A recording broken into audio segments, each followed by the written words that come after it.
დღეს გადავწყვიტე სამეტარებინა ჩელენჯი როლაში. გავიყოფით ორ გუნდად. თორნიკე და სამხარა იქნებიან ერთ გუნდში, მეორე გუნდში იქნებიან ნამცეცა და ლუკა.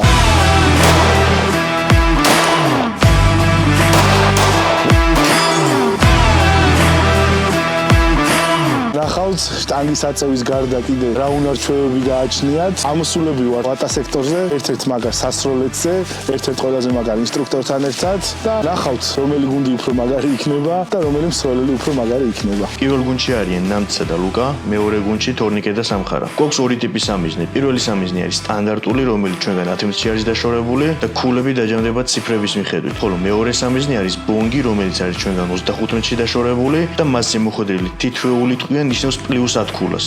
და რაც ყველაზე მნიშვნელოვანია, ყველა ჩვენგანი პირველად ისვის პისტოლეტს. ამერიკით აი ასეთნაირად არის ჩასული ნეკათიც უბრალოდ ვადებ, ცერათითი არის ზემოთ საკეთთან და შესაბამისად მეორე ხელი კიდე მარცხენა ხელის საკეთთან არის და 4 თითი არის შემოვლებული სამთითზე. ეს არის იარაღის მორგი. ეხლა დამიზნებას სამიზნე ნიშანი და სამარჯვი. ტყვია მიფრინავს ლულის გადახრის მიმართულებით და შესაბამისად აუცილებელი არის რომ სამიზნე ნიშანი იყოს სწორად სამარჯვთან გასწორებული. აი როგორც აქ არის. დამიზნების დროს სუნთქვას ვაკეთებთ. ჩასუნთქვა და ამოსუნთქვის დროს 70% უნდა ამოუშვათ ჰაერის, 30% რჩება და შესაბამისად ეს არის ჩვენი სუნთქვის რეფლექსის პაუზა. თავიდან ნელისვლა და როდესაც გამაგდება სასხლეტი 5 მილიმეტრის შემდეგ უკვე აკეთებს შესასრული იარაღი გასროლას. დამიზნება, სუნთქვა და შესაბამისად სასხლეტის მდორედ დაშვება. ნელ-ნელა. ის ფოკუსი არის მხოლოდ და მხოლოდ პისტოლეტის სამიზნეზე და სამიზნე ფარი არის ბუნდოვანი. გაამაგრე სასხლეტი, წითელი დაასვით აუზები და გააშულა. როგორც ნახат ზიანს. წავიდა, გაამაგრე სასხლეტი, 2 კილოგრამი უნდა დაწოლა, მეტი არ დააწვა. ნელ-ნელა. ცხრიანი.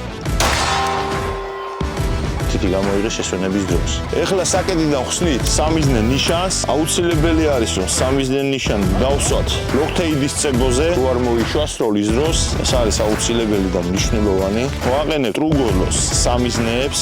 მარჯვენა ხელით დაუშვათ აწვდი წინ და მარცხენა ხელით შემოგაქვს შენსკი და კეტა. დამუხტეთ იარაღი. პირველი. მეორე.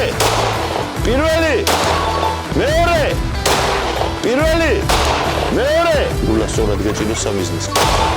პირველი. სამიზნეს უყურებდეს ლულა. მეორე. პირველი. მეორე. ზუსტი დამიზნებით გონგი. პირველი. მეორე. გონგი.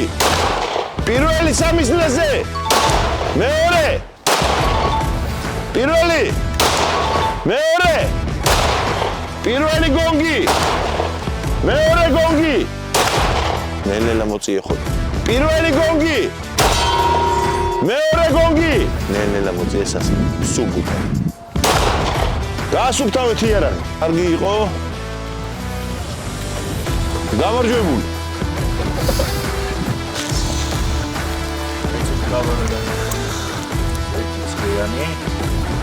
ორი ათიანი ხაზზე, მესამე ათიანი. молодец. რვიანი ხაზზე.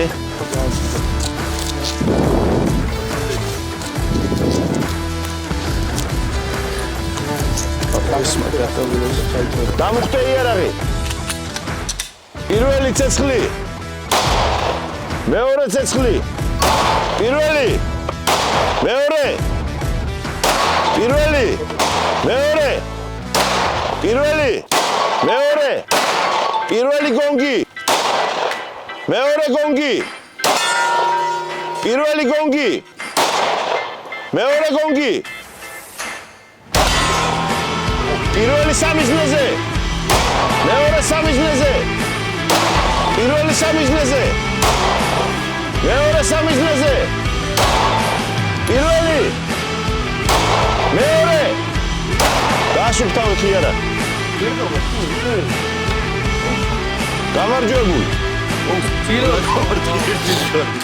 გოქს ორივე გაარტყა, იმისი გავიგონე, კი. აი მაგიტო უნდა წახვიდე ჯარში. მალლა ვიცა ჯარში ნამყოფი იცის ხოლმე ძმა. შეხედე ყველა ერთ წერტილში ბიჭო დასწორდა. სამაგდა ვაფრთხო.